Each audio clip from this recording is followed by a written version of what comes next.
கோவை கவுண்டம்பாளையம் தொகுதிக்குட்பட்ட குறும்பாளையம், கோவில்பாளையம் உள்ளிட்ட பகுதிகளில் தான் தொகுதிக்கு செய்த திட்டங்களை எடுத்துக் கூறி அதிமுக வேட்பாளர் PRG அருண்குமார் வாக்கு சேகரிப்பில் ஈடுபட்டார். கோவையில் தேர்தல் களம் சூடுபிடித்துள்ள நிலையில் அந்தந்த வேட்பாளர்கள் தீவிர வாக்கு சேகரிப்பில் ஈடுபட்டுள்ளனர். அதன் ஒரு பகுதியாக கோவை கவுண்டம்பாளையம் தொகுதிக்குட்பட்ட அதிமுக வேட்பாளர் PRG அருண்குமார் அத்தொகுதிக்குட்பட்ட குறும்பாளையம், கோவில்பாளையம் உள்ளிட்ட பகுதிகளில் தீவிர வாக்கு சேகரிப்பில் ஈடுபட்டார். வாக்கு சேகரிப்பின் போது இத்தொகுதியில் சாலை, குடிநீர் மற்றும் சக்தி சாலை விரிவாக்க பணிகளை விரைந்து முடிப்பேன் என பொதுமக்களுக்கு வாக்குறுதி அளித்தார். போக்குவரத்து வசதி சரி பண்ணணும். குடிநீர் தேவை குடிநீர் இருக்கு, அது முறையான சப்ளை பண்ணணும்.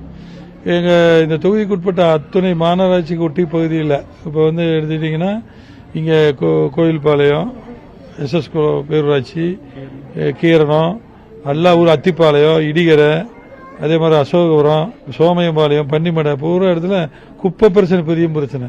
குப்பை கொட்டுவதற்கு இடம் இல்லை, பூரா தீ வச்சு கொளுத்திட்டு இருக்காங்க. அதனால அதுக்கான முறையான இந்த அரசுகிட்ட நான் சட்டசபையில் எல்லா இடத்துல பேசிட்டு இருக்கேன். இந்த அரசு ஒண்ணுமே அதையெல்லாம் ஒரு பொருட்டாவே மதிக்கல. அதையே சரி பண்ணக்கூடிய முக்கிய பிரச்சனை தண்ணீர் பிரச்சனையை சரி பண்ணணும். போக்குவரத்து பிரச்சனை இப்போ சரவணப்பட்டி எல்லாம் சக்தி ரோட்ல பெரிய போக்குவரத்து பிரச்சனையா இருக்கு. கடந்த ஆட்சி காலத்தில் மேட்டுப்பாளையம் ரோட்ல எல்லாம் பண்ணியிருக்கோம். அதே மாதிரி சரவணப்பட்டியில எல்லாம் போக்குவரத்து நெரிசல் போக்குவரத்துக்கு ஒரு உயர்மட்ட பாலம் கட்டி அந்த மக்களுடைய போக்குவரத்தை எல்லாம் சீர் செய்ய வேண்டியிருக்கு.